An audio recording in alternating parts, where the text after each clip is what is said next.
Hey, how's it going? I'm hoping that you're having fantastic day as I did, sort of, with all the other things going on in my life. Relatively speaking, this was a good day. And more importantly, one of the thing which actually made it even better was when I was listening to Aubrey Marcus' podcast, the most recent episode where he was having a conversation with Raghu. I am definitely, I should know that. I should have um, checked him out. Yeah, Raghu Marcus. And Raghu Marcus is one of the followers of Ramdas. And yeah, you probably don't know about Ramdas or Alan Watts and all the other philosophers, you know, who talk about like a lot of interesting things. But that being said, Ramdas himself was a follower of this Indian guru called Neem Karoli Baba, and now Raghu and Aubrey were having really interesting conversation. To be fair, I haven't listened to the entire episode. Yeah, that's the story of my life.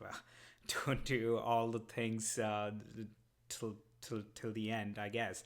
But whatever I listened so far, it's a very interesting and good podcast. So I put the link in the bar notes as well, so you can check it out. But basically, the gist of the podcast, from what I have listened so far, is how just by embracing love and humor within your life, you can change the perspective of your life. And honestly, I mean, I can see how humor has changed me personally, even though I have like a different taste of humor. But that being said, like, still I feel that humor and love, these are like two amazing factors or two amazing things to live life by. And plenty of times when I'm not feeling well, I still go to open mic, and just by listening to other comics doing their amazing best set, trust me, there are a lot of worse comics out there too, and I have my worst days too. So uh, when I look at other comics doing their performances, it brings so much joy and humor within me, and that make my day a bit better. And also doing all the things I love kind of make me feel much better. Things like open mic, for an example, or Aikido, or archery, though I haven't done it in a while. But things like that, which I kind of love to do and got into it because I was curious to begin with. And once I surpass that curiosity level, I want to become better, get better at those skills. And I see myself grooming with those skills in a longer term.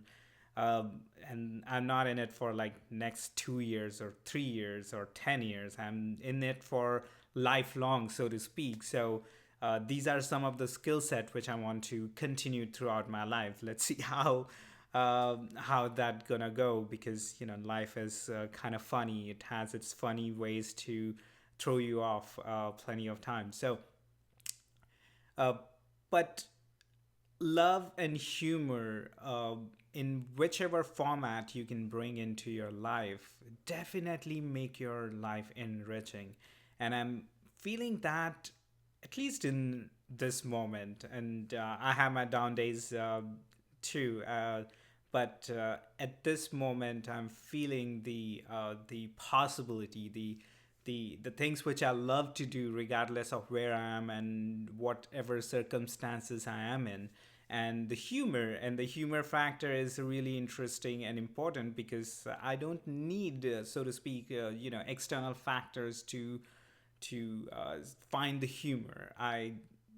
At least in my head, I have various humorous moments. So I can uh, create those humorous moments within my head and still kind of like smile at it. So if I can make myself smile, it might not be the best joke at all, but if I can make myself smile, that's all I want or need.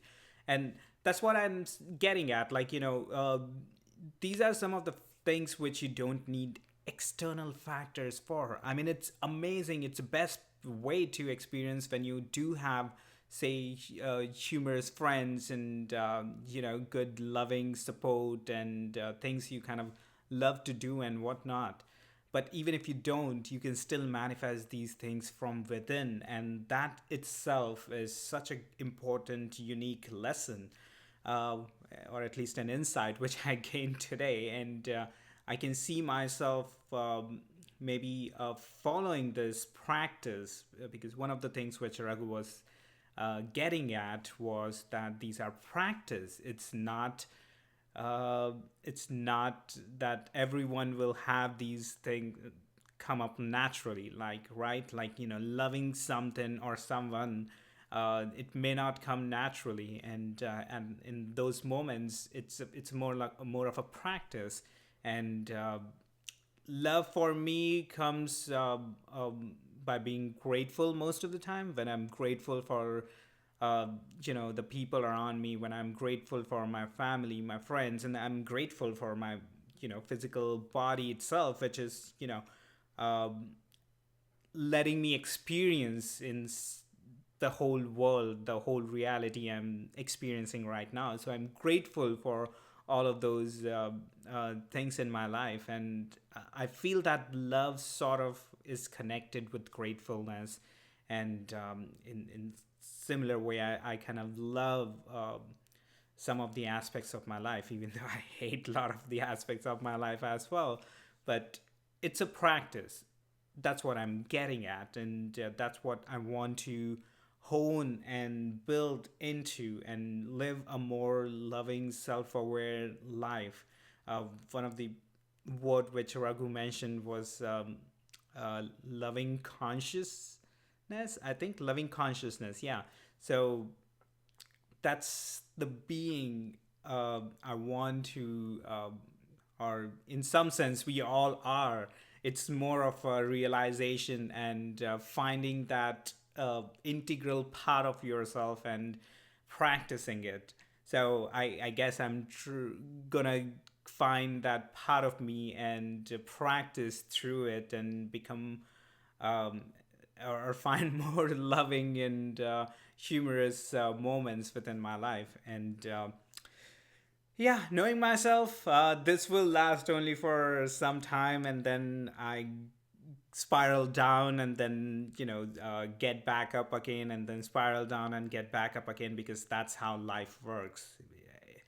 At least until you get to a state where you are blissfully experiencing the life as it is, without being attached to the good and the bad moments. That's the equanimous or equanimity um, a level of awareness. And that's what vipassana meditation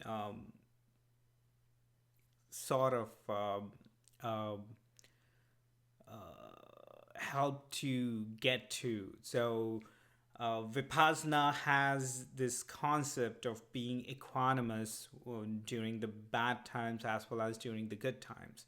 Being equanimous when you're experiencing cravings or pleasure when you're meditating or even living your life, or being equanimous uh, when you're trying to be averse of the bad situation or something critical in within your life. So equanimity is one of the important uh, practice, and I believe that equanimity kind of alleviate anyone to the level where you know we can just experience peace and love and maybe a lot of humor, because life is filled with humor. And if you look at it, life itself is sort of humorous experience altogether, because nobody knows why they are here. If someone tells you that, that's just their perception. uh, we all are sort of randomly living in on this planet in this timeline, and we are collectively experiencing this reality, and it's a funnier world. It's a more of a tragedy and dark humor sort of world. Like we go through all the suffering to kind of grow from one phase of our lives to different phases of our life, and at the end, when hopefully we are like wise enough to experience the life itself is kind of faded away. So I guess the wisdom is to experience the life every single moment, because we are constantly aging, and as long as we experience these lifeful moments, uh, the life would be more fulfilled, I guess, towards the end. Uh, but who knows? I'm not that old. Neither am that wise to kind of talk about this. But this is what I feel like so far, living my life of 32 years. I feel that there are plenty of moments where I regret missing out on opportunities or on the situations and moments, and those are all passed on. Those are all gone. And I know that there will be plenty of moments where there are going to be new opportunities, new moments, and those are in the future. I don't know when and where those moments are within my life, but there are. So that's the hope or faith, I guess. But one thing is for sure, I can experience the life in this moment right here, right now. And in some sense, the past and the future are just imagination. Um, the only thing real is right this moment. And meditation and mindfulness helps me, as well as it helps everyone or anyone who practices this uh, practice to experience the life within every single moment. And I know I've been guilty of not practicing meditation for consistently. There are situations in my life which prevent me from, or I shouldn't say prevent me. The situation in my life which, in some sense, make me, or I'm very lazy at times, and just end up not doing what I should be doing, and then you know then again start doing it at some point, I guess. So that being said, I'm gonna start meditating for next hour using Vipassana technique, which is to focus on my breath and body sensations. And meditation itself is a very interesting practice, because the more you do and the consistently you do, the better you're going to become at it. And that at least is my trust in the process, because I don't know how good or how better I will eventually become. But here's what I think when it comes to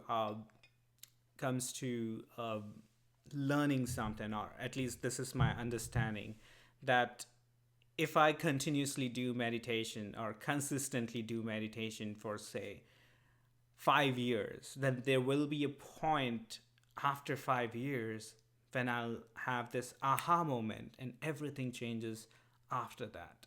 And I believe that's the same for any skill set. So I definitely need a lot of patience, and so do you. Like, if you're planning to get into learning any new skill set and creating your life around it. So, for an example, if you want to become a martial artist, then it might take decades to get better. And maybe after 20 years, there would be this one specific day, one specific moment which will change your entire outlook of martial arts and how you look at the art form, the fighting art form itself.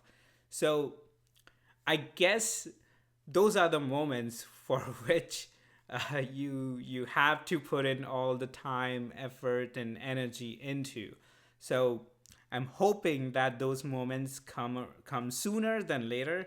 Like for an example, I am hoping that there would be a time when I'll become from an amateur to all rightish comedian to a whole lot better comedian, a different level, a different standard of comedian. And maybe that will take 2 years, maybe that will take 10, or maybe I will never find that out within this lifetime. Um, well, but I'm hoping to find it out, hoping to get to that aha state as soon as possible. So after that one moment, my entire look overlook at the comedy would change. My entire overlook at the performance art would be changed, and that's what I've heard from a lot of other masters. And that's where I guess people get to that mastery level of any skill set when they practice it so much that after a while it get to a level where everything is different from that point. So hopefully all the skill sets which I love to practice, hopefully I get to a aha state, and not just one aha states, more of those aha states, and learn new things and within those skill sets, and get better at those every single day, every single time. So that's the that's the end goal. And there is no there is no I guess there is no destination for any of this skill set, because I believe that's what art is. And I believe meditation, martial arts, stand-up comedy, archery, dance, singing, music, or any of these things are just art form, because there is no destination to go to reach to. There are only milestones. So you reach to a level, then you level up, and then you reach to another level and you level up, and you keep walking, you keep moving. That's it's all about. All right. So, uh, so this is gonna be my first step towards that milestone when it comes to meditation. So I'm gonna start practicing Vipassana meditation.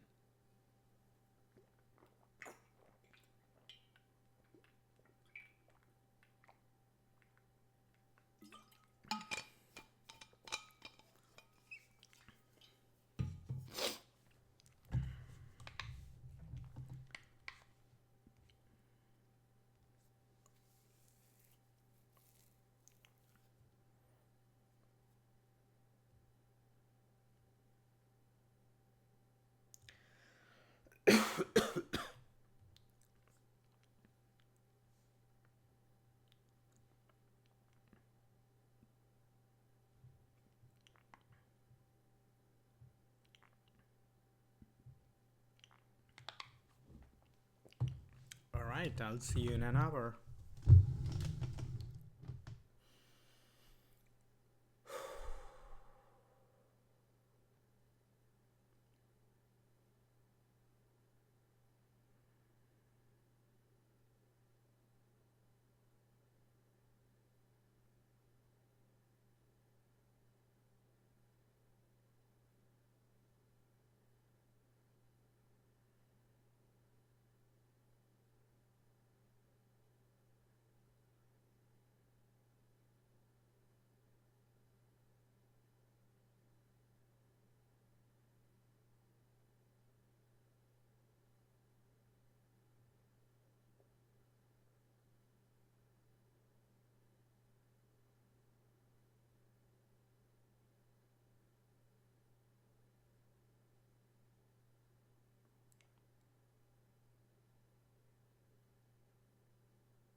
Thanks for streaming in. Until next time.